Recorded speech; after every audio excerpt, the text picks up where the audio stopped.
విజయ్ కాల్చుకుని చనిపోయిన విషయం పెళ్లి పందిట్లోనే తెలియడం వల్ల మూర్తి కోసం ఊరు వెళ్లాల్సిన పని లేకుండా పోయింది. విజయ్ వాళ్ళ అమ్మకు రాసిన లెటర్ గురించి తెలిసి ఆ రాత్రి విజయ్ రూముకు వచ్చింది మా అన్నయ్య అని సందేహపడ్డాను. ఆయన్ని అసహించుకున్నాను. కాని ఆ రోజు అక్కడికి వచ్చింది నటరాజన్ తెలుసుకుని నన్ను కన్న కొడుకులా పెంచిన అన్నయ్యని అనుమానించినందుకు సిగ్గుపడుతున్నాను. యువర్ ఆనర్, సుందరం నిరపరాధి అని నిరూపించడానికి ఇప్పుడున్న సాక్ష్యాలు ఆధారాలే చాలు. విజయలక్ష్మి లెటర్, వీరాస్వామి సాక్ష్యం అబద్ధాలని తెలుస్తున్నాయి. నటరాజు వచ్చింది దాచి మూర్తే వచ్చాడని విజయలక్ష్మి చెప్పింది అబద్ధం. బాలు మూర్తిని కలిస్తే నిజం బయటపడుతుందన్న భయంతో విజయలక్ష్మి ఆత్మహత్య చేసుకుందన్నది కోర్టువారికి క్షుణ్ణంగా తెలిసింది. అయినా ఈ కేసుకు సంబంధించిన కొన్ని ఆధారాలు కోర్టువారి ముందుకు తీసుకురావడం వల్ల కొన్ని కొత్త నిజాలు తెలపడానికి నాకు అవకాశం ఇవ్వాలని కోరుతున్నాను. Yes, proceed. Thank you your honour. ఇంకొంతమంది సాక్షుల్ని విచారించడానికి నాకు అనుమతి కావాలి. ఎవరు వాళ్ళు? ఎక్కడున్నారు? పోలీసుల ద్వారా వాళ్ళని కోర్టుకు రప్పించాను. Yes, you can produce them. ముందుగా మిస్టర్ మణి, సుందరం ఇంటి పనివాడు.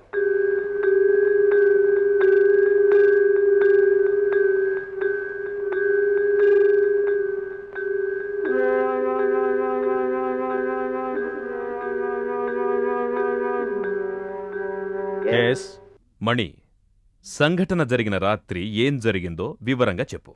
ఏం వివరం కావాలండి? ఆ రాత్రి బాలు వచ్చింది, నీ దగ్గర కీ అడిగింది, ఆయన తిరిగి వెళ్ళింది, అవి చెప్పు. ఏంటి? ఆ రోజు చిన్నయ్య గారు వచ్చారా? అది నాకు తెలీదండి. ఓకే, సుందరం ఎప్పుడొచ్చాడన్నది తెలుసా? తెలుసండి. సుందరం వచ్చాక ఏం జరిగింది? నన్ను తట్టి లేపారు. ఏదో వాసన వస్తుందన్నారు. నేను కీ తీసుకొని తలుపులు తెరిచాను. స్టాప్. ఎక్కడ్నించి కీ తీశావు? ఇక్కడే, నా బొడ్లోంచి. యువర్ ఆనర్, ఇంట్లోంచి బయటికెళ్ళినప్పుడు కీ తలుపుకే వదిలి వెళ్ళినట్టు ఇప్పుడే బాలు చెప్పాడు. బాలు వెళ్ళిన తర్వాతేగా సుందరం వచ్చింది? కావచ్చండి. మరి బాలు తలుపుకుంచిన కీ సుందరం వచ్చినప్పుడు నీ బొడ్లోకి ఎలా వచ్చింది? అది నడిచొచ్చిందంటావా? ఒకవేళ బాలు అయ్య గారు వచ్చి పెట్టి వెళ్ళి ఉండొచ్చుగా. Correct correct correct. అలా పెట్టుంటే ఆయనెందుకు కీ తలుపుకే ఉంచానని అబద్ధం చెప్తారు? నువ్వబద్ధమాడుతున్నావు. బాలు వచ్చి వెళ్ళిన దానికి సుందరం వచ్చిన దానికి మధ్య విజయ్ వచ్చింది. బాలుకి విజయలక్ష్మికి జరిగిన వాగ్వివాదం అంతా నువ్వు విన్నావు. నీకు చాలా రోజులుగా విజయలక్ష్మి మీద ఆశుంది. బాలు వెళ్లగానే విజయలక్ష్మి ఒంటరిగా ఉందని తెలిసి తనని చెడగొట్టావు. అయ్యా, నా మీద అలాంటి అభాండం వేయకండి అయ్యా. నేను అలాంటి వాడిని కాదు. దేవుడా. మణి, గట్టిగా అరవకు. ఆ పెనుగులాటలో విజయలక్ష్మి చనిపోయింది. ఆల్రెడీ విజయ రూమ్కి ఎవరో వచ్చి వెళ్ళింది, బాలు వచ్చింది నీకు తెలియడం వల్లే ఈ కేసు ఎవరో ఒకరి మీదకి వెళ్తుందని భావించి కిందికొచ్చి ఏమీ తెలియనట్టుగా పడుకున్నా. కాదు కాదు కాదు, ఇదంతా అబద్ధం. నా మీద అన్యాయంగా అబద్ధం వేస్తున్నారు. ఒక చిన్న చీమను కూడా చంపే ధైర్యం లేని నేను ఎలా చిన్నమ్మను చంపగలడు? నో, నువ్వే ఈ హత్య చేశావు. దానికి సాక్ష్యం కూడా ఉంది. నేను చంపానంటానికి సాక్ష్యం ఉందా? అవును మణి, సాక్ష్యం ఉంది. యువర్ ఆనర్, మణి బాబాయ్ కొడుకు నటరాజే ఆ సాక్షి. ఆయనే మణి విజయలక్ష్మిని చంపుతుండగా చూశారని పోలీసులకు వాంగ్మూలం ఇచ్చాడు. అతన్ని హాజరుపరచడానికి అనుమతి కావాలి సార్. ఎస్ మిస్టర్ రాజా, ప్రొసీడ్.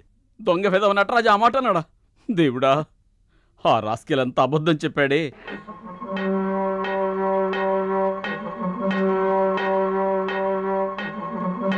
ఒరే నటరాజ్, నువ్వా నన్ను హంతకుడు అన్నది? నువ్వు చేసిన తప్పుకి నేను తోడుగా ఉన్నానురా. ఏం చెయ్యను?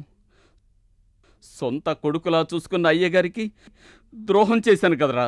నిన్ను చంపితేనే నా పగ తీరుతుంది. మిస్టర్ మణి, నువ్వు ఆవేశపడకూడదు. ఎందుకంటే ఇది కోర్టు. చెప్పాల్సిన విషయాలు మాత్రమే చెప్పాలి. చెప్తానయ్యా, జరిగింది మొత్తం చెప్తాను. వీడు నన్ను హంతకుడు అన్నది అబద్ధం. కానీ వీడు చిన్నమ్మ రూంలోకి వెళ్ళింది నిజం. అప్పుడు చిన్నమ్మను డబ్బు అడుగుతున్నాడు.